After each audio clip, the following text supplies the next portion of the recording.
Hello everyone, this is नीर Gandhi. Code maniac में आपका स्वागत है। और हम लोग लास्ट टाइम, मुझे बहुत टाइम हो गया मैंने लास्ट वीडियो अपलोड किया हुआ, पर फिर भी मैंने अभी कंटिन्यू कर रहे हैं हम लोग। Last time if else programs के अंदर थे हम लोग, राइट।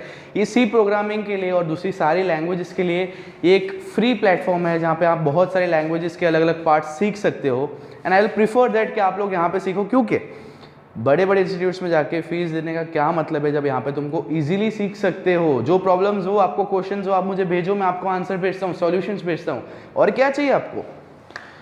तो करेंटली हम लोग इफ प्रोग्राम के अंदर थे तो हम लोग फटाफट कॉप अप करते हैं। ये हमारी इंट्रोडक्शन स्क्रीन है। तो आज हम लोग सी लैंग्वेज के अंदर क्या सीखेंगे, तो दैट इज इफ स्टेटमेंट। तो हम लोग ऑलरेडी दे चुके हैं।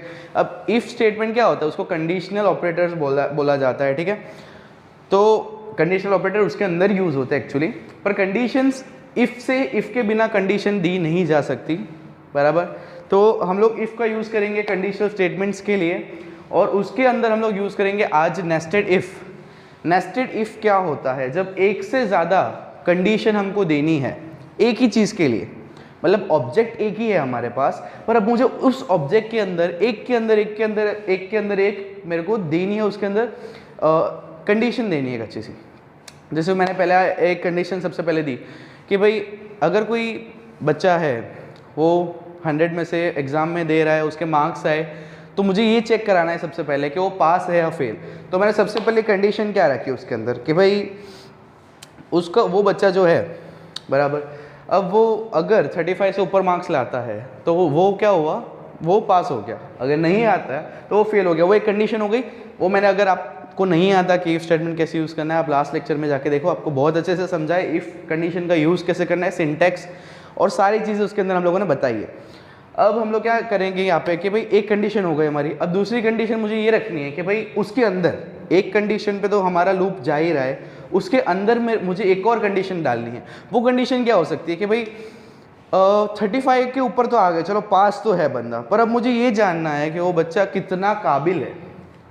अब अगर मैं यहाँ पे कंडीशन रखना चाहूँगा कि अगर उसके 75% से ज़्यादा मार्क्स आते हैं एग्ज़ाम के अंदर, तो फिर वो बच्चा डिस्टिंक्शन क्रॉस कर चुका है। अगर 75 से कम आते हैं तो उसका एवरेज क्रॉस हो चुका है। ये सेकंड कंडीशन हुई। अगर अब मुझे यहाँ पे करना है कि भाई मुझे 75 के ऊपर भी बच्चा पास हो गया, मतलब उस बंदे ने डिस्टिंक्शन क्रॉस कर लिया, पर अब मुझे ये करना है कि भाई 75 के ऊपर कंप्लीट करने के बाद अब वो बच्चा 90 अब गया है या नहीं, ये भी मुझे चेक करना है। कि भाई ए क्लास बच्चे जो होते हैं, जो किसी काम के नहीं होते, पर जो ए क्लास के जो बच्चे होते हैं, ठीक है, तो वो ए क्लास में पहुँचे या नहीं, वो बच्चे का जो मार्क्स है वो उतना है जो 90% को क्रॉस कर रहा है या नहीं। तो मेरे को एक और कंडीशन रखनी पड़ेगी यहाँ पे। तो मैं एक और कंडीशन रखूँगा कि भाई अगर बच्चे के परसेंटेज 90% से अप है तो वो क्लास ए में आता है, या फिर बी, सी या व्हाटसोएवर जा सकता है। पर एक चीज़ हमको यहाँ पे ध्यान रखनी है, हम लोग जब नेस्टेड इफ यूज़ करते हैं ना, तो उसका एक फ़ायदा होता है, कंडीशन के अंदर एक कंडीशन के अंदर एक कंडीशन। अब जो बच्चा 90% क्रॉस करता है या नहीं भी करता, पर वो बेसिकली एक लास्ट कंडीशन के अंदर वो पहुंच चुका है, इसका मतलब इतना तो है कि भाई वो 75% से तो ऊपर है ही, तो ही थर्ड कंडीशन में गया ना, वरना थर्ड कंडीशन में जाएगा ही क्यों, वो तो लूप उसको इग्नोर करके उसके बाहर से निकल जाएगी। थर्ड कंडीशन में इसलिए गया कि भाई हम लोग वो थर्ड कंडीशन में सिर्फ और सिर्फ इसलिए गया क्योंकि वो उस कंडीशन को एग्री करता है, मतलब उसका 75% से ऊपर है उसके, बराबर। सेकेंड कंडीशन में क्यों गया, क्योंकि वो पास था। अगर पास ही नहीं होगा तो डायरेक्ट उसको इग्नोर करके लूप से बाहर निकल जाएगा और कोई कंडीशन के अंदर जाएगा ही नहीं, ठीक है। तो हमारे पास 3 कंडीशन इसके अंदर आ गए, और इसके हम लोग इसका नेस्टेड यूज़ करेंगे। नेस्टेड इफ़ का बहुत सारी चीज़ों में यूज़ होता है, जैसे किसी चीज़ का मार्केट प्राइस जानना है, या फिर किसी इंसान या उसकी, ऐसे जैसे मैंने बोला स्कूल में वैल्यू लगानी हो कि ए है, बी है। अक्सर हम लोगों ने देखा होगा कि रिपोर्ट कार्ड स्कूल के बनते हैं, प्राइमरी स्टैंडर्ड्स के जो रिपोर्ट कार्ड्स होते हैं उनमें ग्रेड सिस्टम आता है। इवन तो अपने कॉलेजेस में भी ग्रेड सिस्टम आने लगा है, आपको पता ही होगा। तो ये अगर ऐसा प्रोग्राम बना दिया जाए तो ये बहुत प्रॉफिटेबल है। क्यों? क्योंकि आपको सिर्फ और सिर्फ बच्चों के मार्क्स डालने हैं, ग्रेड कौन सा है, कहाँ उसको प्लेसमेंट दिया जाएगा, वो डायरेक्टली कंप्यूटर डिसाइड करेगा प्रोग्राम से, वो आपको डिसाइड करने की कोई ज़रूरत नहीं है। तो ऐसे बहुत सारी जगहों पे नेस्टेड इफ भी यूज़ होते हैं और आज हम लोग नेस्टेड इफ से भी आगे देखेंगे। लेट्स सी कि ये लेक्चर कहाँ तक कंप्लीट होता है।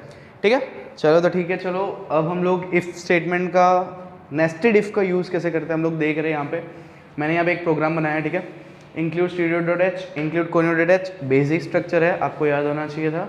नेक्स्ट होता है वॉइड मेन के अंदर हम लोगों ने क्या किया, यहाँ पे हम लोगों ने कंसेप्ट क्या लिया, जो मैंने आपको एक एग्जाम्पल दिया था, वहाँ पे हम लोगों ने जो एग्जाम्पल दिया था, ठीक है ना, तो हम लोग वही मैंने यहाँ पे पूरा दिखाया हुआ है। कैसे, तो सबसे पहले मैंने एक एंटर कराई, प्रिंट कराई एक क्वेश्चन, शायद आपको ये नहीं दिख रहा होगा पर मैं बोल देता हूँ यहाँ पे क्या लिखा हुआ है। That is enter the marks of student, enter the marks of student. तो एक हम लोगों ने एक स्टूडेंट लिया बराबर, और उसका यूज़र से उसके मार्क्स हम लोगों ने एंटर करवाए सबसे पहले। ठीक है, अब यहाँ पे %d से हम लोगों ने स्कैन ऑफ कर लिया ऑब्वियसली।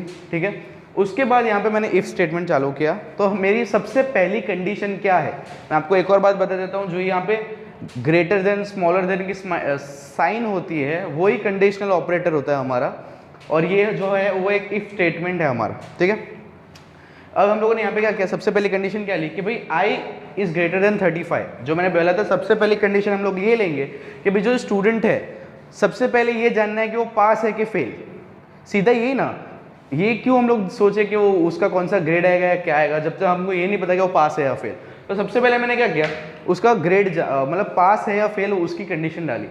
अगर उस स्टूडेंट का जो भी यूज़र एंटर कराएगा अपने परसेंटेज, ठीक है, अगर वो 35 से ज़्यादा होते हैं तो वो पास होगा, नहीं तो वो फेल होगा। तो अगर मैं यहाँ पे बात करूँ तो अगर 35 से ज़्यादा है तो लूप के अंदर जाएगा, वरना इग्नोर करके एल्स पे चला जाएगा वो। ठीक है, वो एल्स नीचे है, मैं दिखाता हूँ आपको, स्क्रीन नीचे जाएगी तब। पर करंटली क्या है कि यहाँ पे इफ़ के अंदर जाएगा। चलो हम लोग अभी के लिए मान लेते हैं कि भाई जो स्टूडेंट ने हम लोगों ने जो मार्क्स डाले यूज़र ने वो 35 से ज़्यादा डाले होंगे। ठीक है, तो वो हुआ, इसके अंदर गया। तो अब यहाँ पे आया सेकेंड इफ कंडीशन। अब सेकेंड इफ कंडीशन क्या होती है हमारी कि i इज ग्रेटर देन 75, मतलब कि 35 से तो ज़्यादा थे ही मार्क्स बराबर। अब फेल नहीं हो सकता बंदा, जो है 35 to 100 के बीच में रह गए उसके मार्क्स जो भी यूज़र के होंगे। तो वो अगर 75 से ज़्यादा है तो वो डिस्टिंक्शन में आया, नहीं तो वो एवरेज मार्क्स मतलब सी ग्रेड के अंदर आ सकता है। ठीक है ना, तो मैंने यहाँ पे एक और कंडीशन लिया। अब हम लोग यहाँ पे भी मान लेते हैं कि भाई 75 से उसके मार्क्स ज़्यादा है। ठीक है, यहाँ पे हम लोगों ने सोच लिया कि भाई 75 से उसके मार्क्स ज़्यादा है, नहीं है तो वो एल्स में चला जाएगा, इस लूप के अंदर नहीं जाएगा, वो उसके बाहर से, ये ब्रैकेट के बाहर से नीचे चला जाएगा पर अंदर नहीं जाएगा। ठीक है, हम लोगों ने मान लिया अभी 75 से ज़्यादा है मार्क्स, तो ये तीसरी इफ कंडीशन में यहाँ पे जाएगा, जो यहाँ पे लिखा हुआ है कि i इज़ ग्रेटर देन 90। अगर वो 90 से ज़्यादा मार्क्स रखता है तो इस इफ कंडीशन के अंदर जाएगा, वरना एल्स के अंदर यहाँ पे चला जाएगा। पता चला एल्स के अंदर जाने पे क्या होगा कि भाई उसके 75 से तो मार्क्स ज़्यादा ही है पर 90 से कम है। तो यहाँ पे हमको क्या मिला, एक रेंज मिल गई।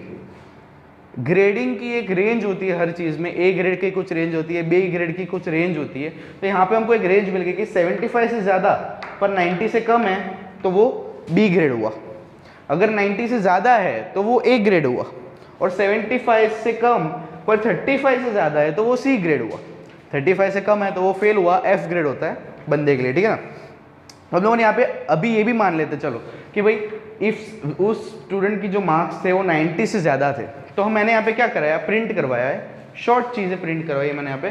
Print F student is passed with A grade, मतलब अगर उस यूज़र ने जो वैल्यू डाली अगर वो 90 से ज़्यादा होती है तो ये मैसेज वहाँ पे प्रिंट किया हुआ आएगा कि भाई student is passed with A grade, A grade से वो पास हो चुका है।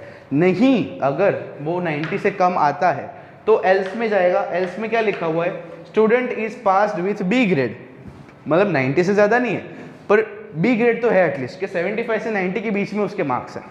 पता चला। हम लोग थोड़ा नीचे जाते हैं, यहाँ पे थोड़ा नीचे जाएंगे तो पता चलेगा। डाउन एरो प्रेस कर, कोई बात, that's all that's all that's all. Student is pass with B grade. ठीक है, अगर हम लोग ऊपर वाला एल्स का देखें कि चलो 75 मार्क्स से कम है, अगर 75 मार्क्स से भी कम है तो 75 वाले इफ में नहीं घुसेगा, सीधा दूसरे वाले एल्स में आके रुकेगा यहाँ पे, यहाँ पे जो दूसरा वाला एल्स है वो यहाँ पे आके रुकेगा। वो उसमें क्या मैंने लिखा हुआ है कि student is pass with C grade. क्यों? क्योंकि हमको पता है कि उसके 75 से ज़्यादा नहीं है, पर 35 से तो ज़्यादा है ना, मतलब वो पास तो है पर लीस्ट मार्क्स से पास है। मतलब 35 से लेके 75 तक का जो गैप है वो एवरेज ड्यूरेशन कहा जाता है नॉर्मली। वो एवरेज ड्यूरेशन के अंदर उसका ग्रेड आता है, ठीक है। तो वो यहाँ पे लिखाएगा। अगर ये भी नहीं तो यहाँ पे एल्स आता है। लास्ट सबसे पहला इफ अगर याद हो तो, कि हम लोगों ने सबसे पहली कंडीशन क्या ली थी इफ की, 35 मार्क्स से ज़्यादा है तो ये सारा झमेला होगा, वरना सीधा वो यहाँ पे ही आके गिरेगा, ये वाला ब्रैकेट के सीधे बाहर आके एल्स पे गिरेगा, यहाँ अंदर घुसेगा ही नहीं वो। अगर 35 से कम होगा ना, सीधा एल्स में क्या प्रिंट करेगा, स्टूडेंट इज फेल, बात खत्म। बीजी बार ट्राई करो। तो यहाँ पे हम लोगों ने इतना छोटा सा एक एग्जांपल लिया था नेस्टेड इफ के लिए। यहाँ पे नेस्टेड इफ बहुत सारी चीज़ों में काम आते हैं, बराबर। मैं आपको खुद एक बोलूँगा कि आप खुद से कोई क्वेश्चन अच्छा सा बनाओ माइंड में और खुद उसको कोशिश करो कि मैं उससे वो सॉल्व कर सकूँ। कोडिंग में क्या होता है कि आप जितना क्वेश्चन खुद से बनाओगे उतने बाहर के क्वेश्चन को आप अच्छे से समझ पाओगे, और आपके पास जब कोई ऐसा प्रॉब्लम आएगा, रियल लाइफ प्रॉब्लम, तो उसको सॉल्व करने की आपको अलग ही मज़ा, अलग ही वो जुनून आ जाता है। जब आपको खुद को क्वेश्चन बनाना आता हो तो आंसर तो आपको खुद ढूंढना ही है। अभी हम लोगों ने यहाँ पे नेस्टेड इफ किया। अब मैं ये बोलता हूँ कि नेस्टेड इफ में और कौन से एग्जांपल्स हो सकते हैं। तो नेस्टेड इफ में कौन से एग्जांपल्स हो सकते हैं? किसी मार्केट की वैल्यू, किसी प्राइस की वैल्यू, फिर किसी रेस में कोई नंबर फर्स्ट आता है, सेकंड आता है, थर्ड आता है, उसकी वैल्यू आती है।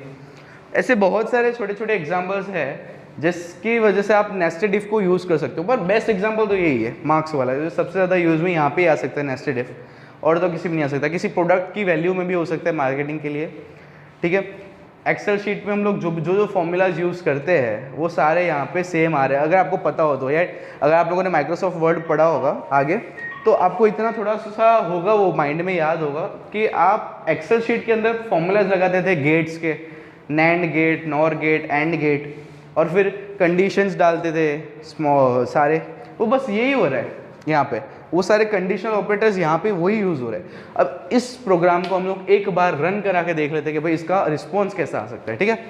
चलो भाई कंट्रोल F9 दबा दो। यहाँ पे आपको दिख रहा होगा, थोड़ा नीचे जा रहा है, कोई बात नहीं। यहाँ पे आपको दिख रहा है enter the marks of student, मतलब हमको स्टूडेंट के मार्क्स एंटर करवाने हैं, ठीक है। तो हम लोगों ने क्या किया है, हम लोगों ने स्कैन करा है, मतलब कि हम लोग बच्चों से, मतलब उस पेरेंट्स से या बच्चों से पूछ रहे हैं कि भाई तुम्हारे कितने मार्क्स आए। अब मैं अगर यहाँ पे कोई भी वैल्यू डालता हूँ तो मेरे उसके अंदर फिल्टर होके आएगा कि उसका ग्रेड A है, B है, C है या फेल है। तो हम लोग स्टार्टिंग A ग्रेड से करते हैं, ठीक है ना। तो भाई A ग्रेड मतलब 90 से ज़्यादा मार्क्स चाहिए हमको। 90 से कोई भी ज़्यादा मार्क्स अगर हम लोग यहाँ पे एंटर करते हैं 92, तो यहाँ पे क्या लिखा हुआ है, student is passed with A grade. क्यों? क्योंकि हम लोगों ने 90 से ज़्यादा मार्क्स लिखे, तो वो बंदा A ग्रेड से पास हुआ है। इसको हम लोग रिकम्पाइल करेंगे, ठीक है।